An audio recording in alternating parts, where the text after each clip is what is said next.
My boots hadn't even touched American soil when the phone detonated. 28 missed calls. Her name, over and over. Then one voicemail that didn't match the woman who'd written me off 6 months ago with a text as blunt as a gunshot. "Don't expect us when you get back. The kids and I are happy with my new husband. They chose his surname over yours." I had replied with just one word: understood. No screaming, no questions, no threats. And when she forwarded it to my lawyer, I imagine she thought it proved I was emotionally stable enough to let go. She underestimated the kind of calm you learn when people shoot at you for a living. But now, the voicemail, her voice shattered. "Please, call me back. Please, something's wrong. He's gone, just gone. And the kids, oh my God, the kids. He took them. I didn't know who he really was." Click. No tears came, just stillness. I hadn't even left the terminal, and already I knew something had broken. Not in me, in her story. The betrayal wasn't the message. It was how easily she replaced me. One sentence. No emotion. My name erased like a typo in a draft she didn't care to finish.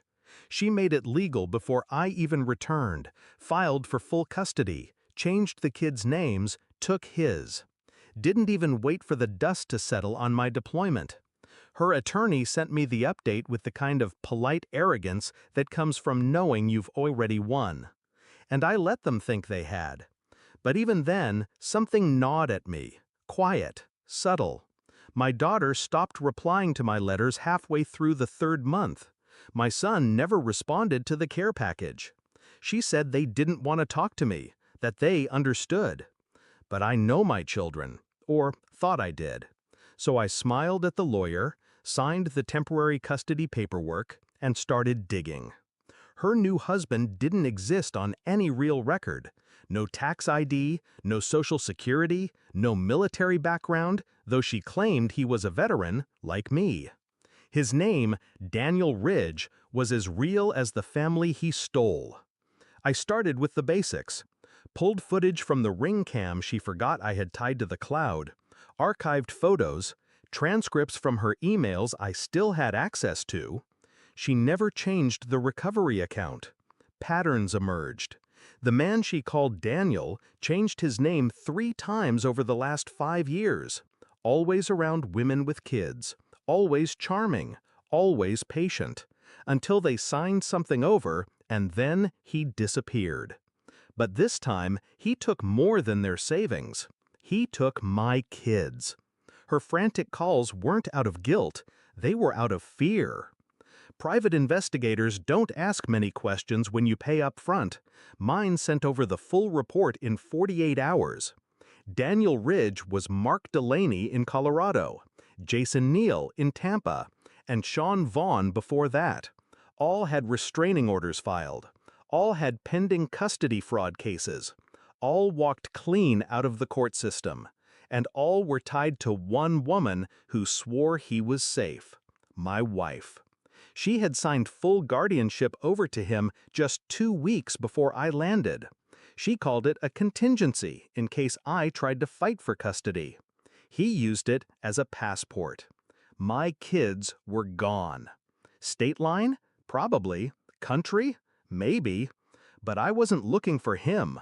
I was looking at her. She met me at the station, disheveled, eyes rimmed red. "I didn't know who he really was," she whispered. I handed her a printed dossier. Photos, names, fingerprints. "You did," I said. "You just didn't care until it hurt you." She tried to hand it back. I didn't take it. "You wanted them to forget me. Now you're praying I remember how to find people who don't want to be found." She said nothing. I took out the document she filed, the one where she gave him guardianship over my children. "You made it legal. He promised, and you believed him more than the man who went to war for you." I turned to leave. She grabbed my arm. "Can you find them?" "I already have," I lied. The fear in her eyes was the only justice I needed. I didn't come home to a family. I came home to wreckage someone else lit and blamed me for. But I will find my children. That's not a threat, it's a certainty. The system may take months, maybe years, but I've hunted men with fewer shadows to hide behind. She'll never see them again. Not because I'm cruel, because she handed them over to a ghost and called it love. And I'll bring them back.